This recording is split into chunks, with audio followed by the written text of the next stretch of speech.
We come to the end of our resurrection series today. We've been looking at this for a month, and this week and last week we were a two-parter, like the really boring film June that I mentioned last week, and they kind of make sense more collectively together. And we've looked at how, and all of these will come out, these four, in a paper on Monday, so you'll get them in the bulletin, in the email, and you'll be able to see them. And the first week we looked at hell, and I gave you 7 different views that Christians hold on hell and what they think of it. Then we looked at purgatory, and I said that I don't believe that that exists. There isn't this kind of waiting room where we're purged and refined until we get to be with Jesus. And then last week we looked at heaven, and I said that heaven is not our final destination, rather it's our resting place before Jesus' ultimate return at the end of history. And that heaven is a place that is another dimension alongside earth. So the whole idea that heaven's up there is actually utter nonsense, because we've been up there and we know it's not there. It's more like the film The Matrix, where 2 dimensions are side by side, which means God's not up there really distant and aloof and doesn't care. God is cheek by jowl really close to us in this present age. And then at the end of time, Jesus will come back and wrap up history and will create a new heaven and a new earth. And that's what we're looking at today. Around the time of Jesus, resurrection wasn't believed by other people groups generally. They just didn't believe in it at all. You died and that was it. For the Jews, Jesus' people, they were more of a mixed bag. So the Sadducees we know of didn't believe in resurrection and life after death, whereas others like the Pharisees did.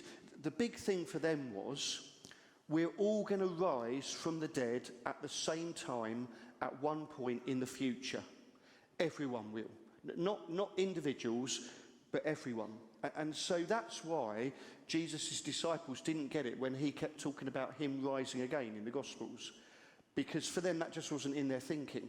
For them, we all rise again, Jesus. So when he was transfigured in Matthew chapter 17 and afterwards said to them, don't tell anyone about this until I rise again, they didn't understand. That's why when Jesus died on the cross, they didn't think, wow, look at all this potential life after death because of what Jesus has done. They thought, he's failed. That's why they ran away and hid. Because for them, there was no thought in their minds that Jesus would rise again first. When Mary sees him in the garden, she thinks he's the gardener.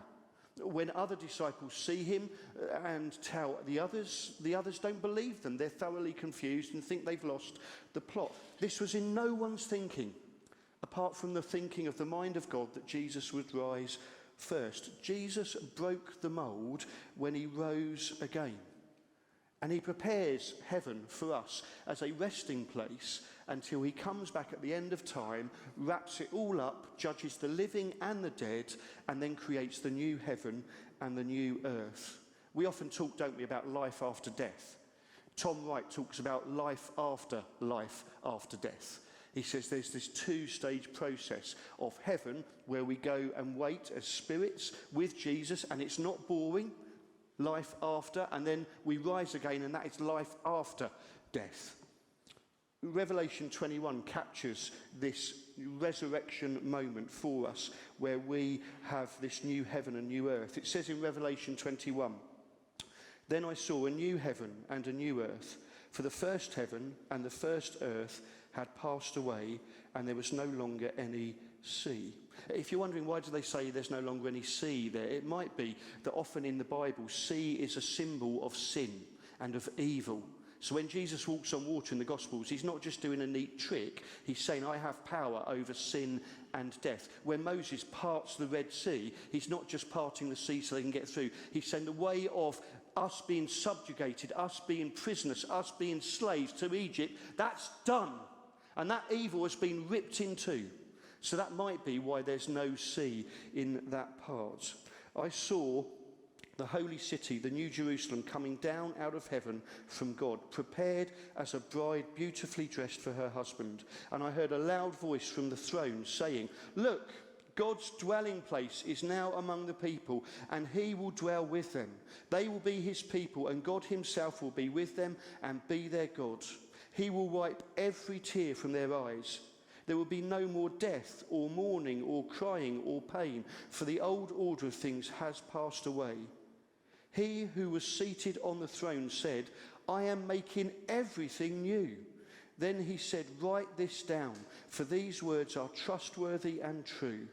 He said to me, it is done. I am the Alpha and the Omega. They are the first and last letters of the Greek alphabet, the beginning and the end. To the thirsty I will give water without cost from the spring of the water of life. Those who are victorious will inherit all this, and I will be their God, and they will be my children. A new heaven and a new earth is created when Jesus returns for us to enjoy with him. I remember once saying to my father-in-law when I was younger, who was the minister here, why don't we have clearer indications in the Bible of what eternity is like? Why is it so mysterious? And he looked at me with that withered young man look that I got regularly, and he said, if we knew for certain how good it was, would we stay here? Maybe the mystery keeps us. I have a few questions about this, and I stumble towards a few answers hopefully as well. I wonder, will we have bodies in the new heaven and the new earth? What will our resurrected bodies look like if we have them? Will there be marriage in eternity? If we are in heaven when we die and it will be remade as a new heaven, why do we need a new earth? That's something that one of you asked me last week, and I thought was a good question, so I've looped it in there. What could the new heaven be like? And finally, why bother saving the planet if it's going to be remade as a new earth? Not all of these are the same length, so don't think, oh, he's done 10 minutes on that one. We've got an hour. Some of them are literally one-liners, so please don't panic. Will we have bodies in the new heaven and the new earth? I think it's Tom Wright says, much Christian and sub-Christian tradition has assumed that we all do indeed have souls that need saving, and that the soul, if saved, will be the part of us that goes to heaven when we die. All this, however, finds minimal support in the New Testament, including the teaching of Jesus. Where the word soul, though rare, reflects when it does occur underlying Hebrew and Aramaic words that refer not to a disembodied entity hidden within the outer shell of the disposable body, but rather that to what we call the whole person or personality, seen as being confronted by God. Our soul isn't this ghosty bit in this horrible shell that we need to get rid of.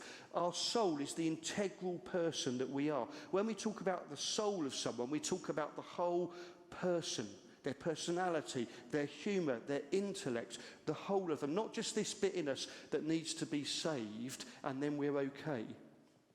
Paula Gooder, in her book Heaven, says, the creation of Adam in Genesis 2:7 helps us to understand something about nephesh. That's the Hebrew word for soul. In the Genesis 2 account of creation, God shapes Adam from the dust of the earth and then breathes into his nostrils the living breath. It is this that makes the author declare Adam to be a living being.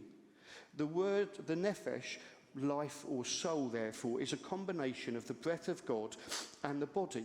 There is no nephesh without the body. It is probably worth noting that the nephesh, the soul, is also used of animals. So in Genesis 9:4, Noah is forbidden to eat flesh with its soul, which is its blood. What then is the difference between humanity and all other living creatures? It is clear that in Hebrew thought, this cannot be the soul, as both humanity and animals have nephesh, soul. If we allow ourselves to bring together the two creation stories, the answer seems clear. Humanity is made in the image of God. Both humans and animals have souls, but only one of them is created in God's image. This understanding seems to me to have at least two implications which would be worthy of further reflection. First is that it is misleading to translate nephesh as soul at all. We are so influenced by the idea of the soul that as soon as we see the word, we imagine it as separate from the body, an idea that does not help us to understand what is going on in the Hebrew Bible. The other implication is more speculative, but raises questions about whether this theology of humanity might help in reflections about people with illnesses such as dementia and Alzheimer's. So often we see humanity as essentially made up of body, soul, and also mind. The question that dementia raises is whether a person is still fully human when his or her mind begins to fade. This alternative Hebrew anthropology that sees a person as fully human, not because of his or her mental faculties, but because that person has in himself or herself the breath of God, is made in God's image, is something that deserves further reflection. Yeah? You're not subhuman if you've got Alzheimer's or dementia. If you can't remember things, it doesn't mean you're not quite as good as other people, because we are, all of us, made in the image of God. The person who mentally doesn't have a clue where they are, and their humour that they had when my granddad was wonderful and took me to watch football, that walked out the door when he went into a care home, does not mean that he is subhuman. Because God breathes into our bodies and makes us souls. Being saved isn't about my soul going to heaven for eternity when I die and my body decomposing. That's a Gnostic view of spirituality. Gnosticism was alive and well in the 2nd century, that said spiritual things are good and physical things, the material, is bad, at best neutral. God's interested in you, Dan, when you're singing up here, but he's not so bothered about how you do the washing up when you're at home. That's Gnostic. Christian view is everything we do is spiritual. Absolutely everything has dignity and worth before God. In salvation, which literally in Greek means rescued, the whole of us is rescued. Not just our soul as we might have thought of it, but our bodies are rescued as well. That's why we need resurrection. That's why we need a day when Jesus wraps all this up and we rise again in new bodies to stand before him. So second question for me is, what will our resurrected bodies be like? I often get asked the question, should I be buried instead of cremated if we're going to rise again? If I'm cremated and I'm in a pot on the mantelpiece at my great-great-great-granddaughter's house, how is Jesus, when he wraps up time, going to resurrect my body? Biologically, we shed our skin every 10 years. Every single human being. You are not physically the same person that you were 10 years ago. If you were bedbound for 10 years, you could say, physically, I am in bed with myself. Don't try it. So the idea that when Jesus rises again and we've been cremated and Jesus goes, oops, slightly awkward, don't know what to do with this one, is nonsense, because our bodies are being recreated continuously and degenerating, if you're like me, continuously. So Jesus can rise them from the dead. When I was at preaching class, I think it was in Spurgeon's, we all had to do this thing where we stood on a table in front of everyone else and they all looked at us. You wouldn't do it now, 28 years on. And the preaching professor just said, my point is this. This is your body that you stand up in every Sunday to preach. You have to be comfortable in it. Because others will make all kinds of comments at it. We went back to Bessel's Green in the summer, and an old lady came up to me before the service when I was preaching, and she held my stomach for about 15 seconds and went, oh, look! I thought, what the hell are you doing? We've got to be comfortable in these bodies. You may be sitting there saying, I don't like my nose. Or I don't like this. Why do we live in a world where we judge our bodies by what we think or what we've been told by others is the worst part of it? You look beautiful today. Didn't I yesterday? What? Do you like me in the blue or the red top, the red one? What's wrong with the blue? Nothing wrong with the blue. I'm just feeling a bit red today.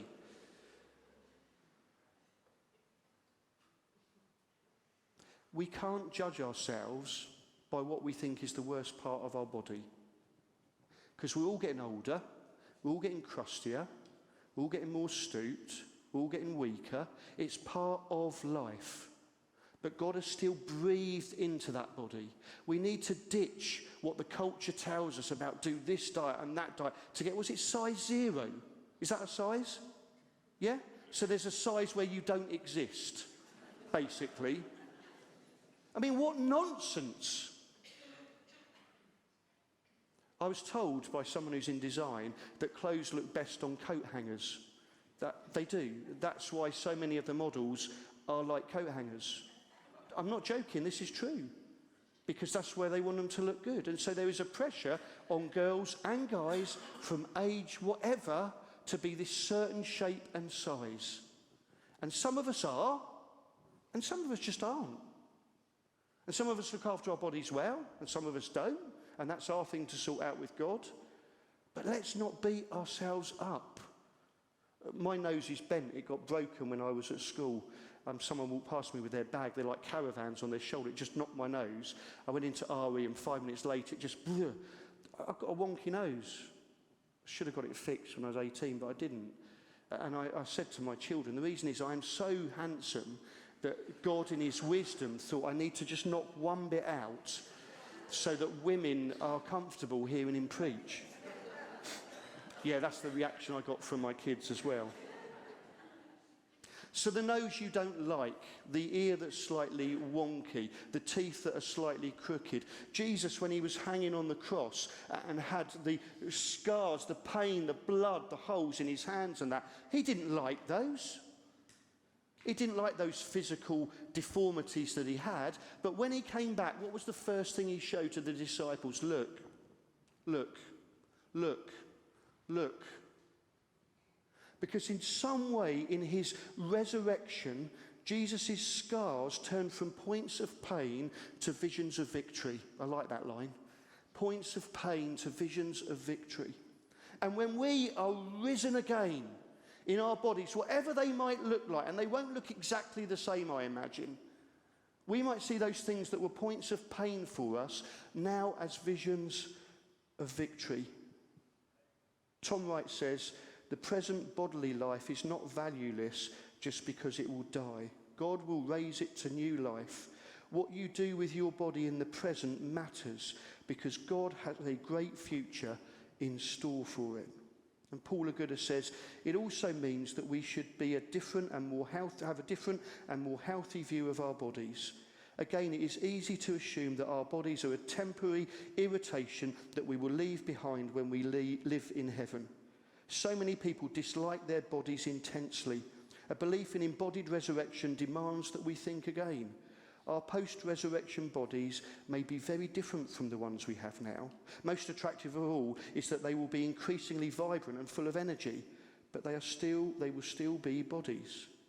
This challenges us, I believe, to view our bodies differently, to learn to see in them intimations of the future resurrected life we face, and to treat them accordingly. Only in this church point out positive things in the correct manner about someone else. Never say to a woman, you look tired this morning. It doesn't help anyone, does it? We need to be comfortable and accepting of our bodies. And if that for you hearing it is a massive challenge, please talk with someone. Say, can I chat with you about this, about why I've got these barriers in me physically and the barrier it creates? Because our relationship with God isn't just spiritual, it's physical as well. We worship God in the body that we have. My next question is, will there be marriage in eternity? Joe and I on Monday were married for 24 years and we went out for a meal together. It was wonderful to look back on those years. And the Sadducees, who didn't believe in resurrection, as I said, come to Jesus in Luke chapter 20 and they say, if a woman is married to a bloke and the bloke dies, legally his brother has to take her on as his wife. And then what if he dies and another bloke marries her, and then he dies and another brother marries her, and 7 brothers have all married her? So Jesus, in heaven, which one of the 7 brothers is going to be her husband? Ha ha! And Jesus basically, in a roundabout polite way, says to them, don't be so stupid. you're missing the point about resurrection. In Matthew 22, Jesus says, at the resurrection, people will neither marry nor be given in marriage. They will be like the angels in heaven. Well, one website I read up said, you will not be married in heaven. In heaven, we participate in a much higher union, the wedding of the marriage supper of the Lamb in Revelation 19. Additionally, Jesus Christ has married the church, as we read in that passage earlier. We are his bride. We will participate in a wedding and marriage far more enjoyable than any earthly relationship can create. The Bible says we are the bride of Christ, and that we will be reunited with our marriage partner in heaven, but within the context of the perfect love for God and for everyone else. In his reimagining of eternity in his book The Great Divorce, C.S. Lewis has a wife who's in heaven meet a husband who's thinking, shall I go to heaven or shall I go back to hell? And he says to her, now you need me no more. And she says, but of course not. And her smile made me wonder how both the phantoms could refrain from crying out with joy. This is someone watching their conversation. What needs could I have, she said. Now that I have all, I am full now, not empty. I am in love himself, not lonely, strong, not weak. You shall be the same. Come and see. We shall have no need for one another now. We can begin to truly love. I don't know about you, I don't like that.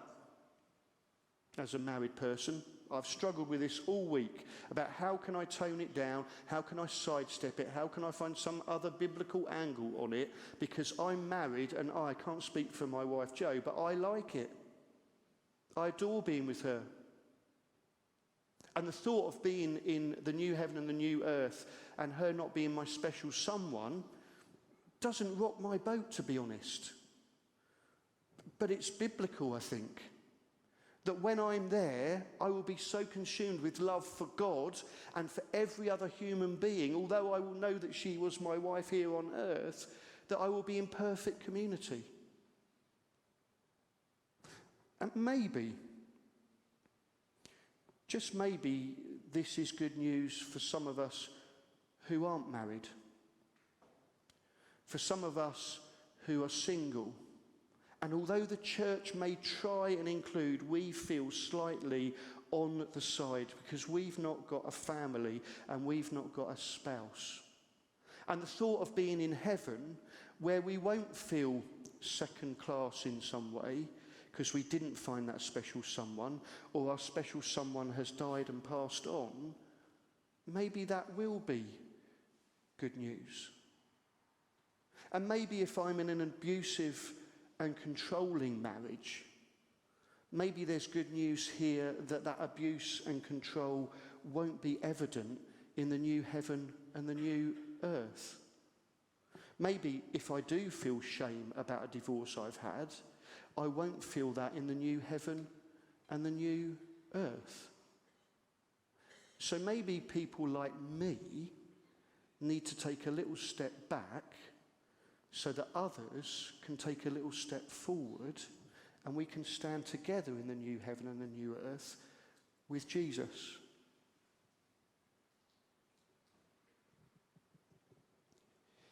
If you want to chat with me about any of that, please do grab me. The next question is, if we are in heaven when we die and it will be remade as a new heaven, why do we need a new earth? And the reason is simply this. Because it says in Revelation that God, when it is recreated, will come down from heaven in the heavenly city of Jerusalem and will dwell with us here on earth. We don't have a God for eternity who is going to be up there. God's going to come down and be with us. And there will be no need for the sun because God will be the light that emanates through the whole of that city and the whole of the earth together. So what could that heaven be like, the new heaven? One of my friends, when I phoned him about it, I phone him each week, he's far cleverer than me. I used to ask him at Bible college if I could copy his essays or at least read them, and he never would let me. Rob May, what a what's-it he was. And I phoned him this week, so I got a question about new heaven and new earth. He went, oh, like not again. Why do you keep knocking on my door? And I said to him, what's the new heaven going to be like? And he said, I think it's going to be just an expanse of the whole universe. Just all of it brought together under God. I said, do you think we'll be able to travel through it, or will we be just here on earth? He said, well, I don't know. He said, you're asking questions that really plumb the depths of mystery now. And then we thought, well, Jesus, when he rose from the dead, he could walk through walls, couldn't he, in his new body? Yeah? So the disciples are locked in and he just walks through.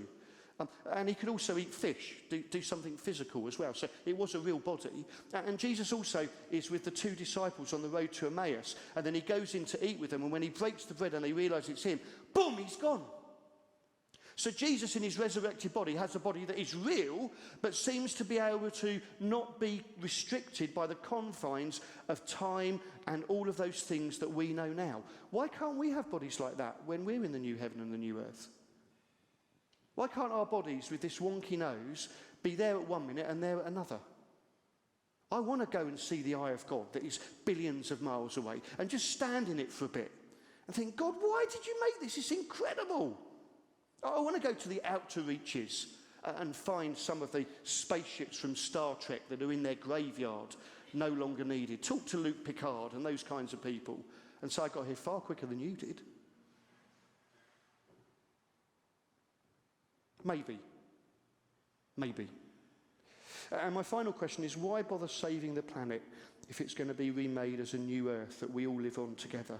I remember my daughter Megan, when she was about 11, had me pinned in the kitchen with her finger, saying to me, it's your generation that are ruining the planet for my generation. So what's the point of my generation having children when you have done this to the planet? I thought, it wasn't all me. But I did get her point. And it did bring me up. The fact is, we don't know when Jesus is going to come back and wrap up history. The first Christians thought he was going to do it within their lifetime. 2,000 and so years on, we're still going strong, and Jesus hasn't yet returned. So surely we save the planet for the future generations, for our children, our nieces, our nephews, our grandchildren, don't we?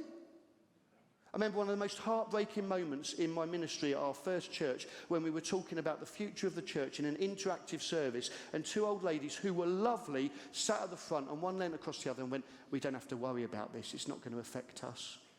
And they giggled, and I thought, really? Really? But more importantly than that, in my opinion, we're not saving it for our future generations here. We need to save the planet for the generations that are dying now in the 2/3 of the world, where islands that were beautiful are now sand that is sinking, and people are having to be relocated to other urban areas because their island's gone, their history's gone, their whole order of life, their culture has gone. And we don't care about it in the West. It's gone. And we're like, well, technically, do we need to save it? Maybe for my great-grandchildren. No, for them now. Why is it that most of the immigrants, according to social studies, who come to this country get placed in the areas and the housing areas that have the worst air pollution? The toughest time. The hardest schools. The rubbish food shops. Oh, I'll just put them there. I don't hear that on the lips of Jesus. I do not. I hear what Jesus says, come to me, all you who are weary and burdened, and I will give you rest. It's ecological violence. That's what we're doing to our planet, whether we accept it or not. A Filipino Catholic Bishops' Council wrote an open letter in 1988 to those who have power, they said. And they wrote, this is an assault on creation that is contrary to the Christian faith, the way we're treating the planet. When we mar creation, we mar the face of Jesus. When species become extinct, we mar the face of Jesus. I believe we are called to an ecological conversion, as the church. This is one of our next challenges. It's not just about personal salvation for me so that I get to spend eternity with God. We need to repent of the way that we have treated the planet. And repent means turning away from some things and turning towards others, changing the way we live life. I'm not doing that anymore, and I'm going to do this instead. Dorothy L. Sayers, the mystery writer in the 1940s, she wrote in 1940, "The church is uncommonly vocal about the subject of bedrooms and so singularly silent on the subject of boardrooms. We as the church need to speak to the powers that be and say to them, the way you're doing things is wrong. And not be so consumed with the nitty-gritty individual sins, although we should deal with those as well." And that's why we're looking at the roof.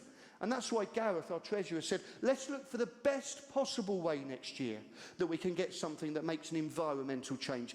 Let's not rush into something that's cheap, quick and easy, something that we can afford. Let's look at the thing that is the best for us to make a difference in this local neighbourhood. And I think he's wise. And I think he's Christ-like. And I think it's what we should be doing. Recycling is an act of worship. It is. It gives glory to God when we put the plastic in there and the cardboard in there. I would love it, just a little thing, if when we have coffee together after services, if all of us could bring our own cups so that we don't have to use cardboard cups and we don't have to use plastic cups. Wouldn't that be brilliant?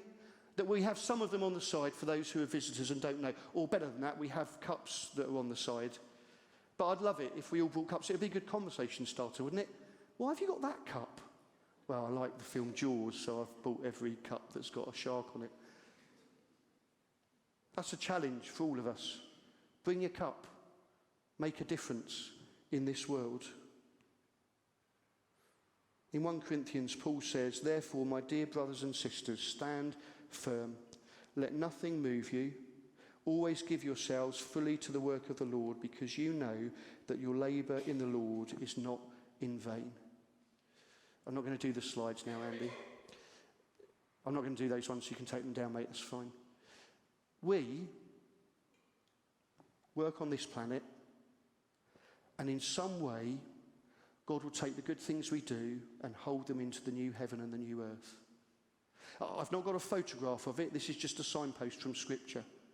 But in some way, the good things you do now, God will carry over into eternity and that new heaven and that new earth. That child that you taught music to, who had no confidence at school, and then went in a few weeks later when they got their grade 1 piano exam, a little bit stronger, a little bit more confident, that in some way will carry over. That child that you sat with in Boys Brigade and Girls Brigade, and you've nurtured and you've encouraged, that will carry over in some way. That tree that you've planted, that will carry over. That child with physical disabilities who couldn't walk without your help, that will be carried over. That elderly person who couldn't remember anything and told their story time and time again, and you sat there and you nodded and you listened and you loved and you laughed, that will be carried over in some way to eternity. Every painting we've painted, every brilliant meal we've made, every piece of music that we have listened to and sung flatly to, everything will be carried over in some way, shape or form into eternity, because you and I are made in the image of God. God has breathed into our bodies,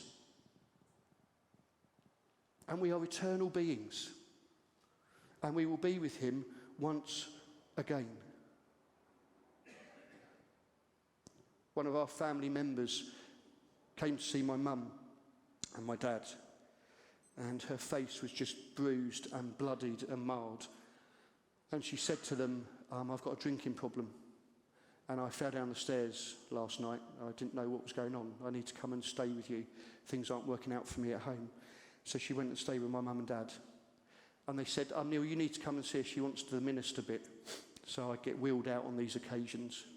And so I went to see this member of our family, and I said, Mum, Joe's at work, so I've got to bring Megan with me. And Megan was about 1.5 at the time.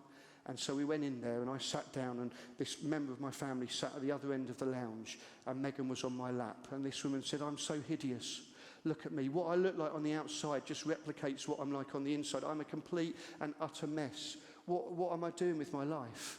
And Megan was getting a bit restless and struggling, so I let her get down, and she kind of stumbled and walked as that way that toddlers do. And she got to the member of my family and she just put her arms up.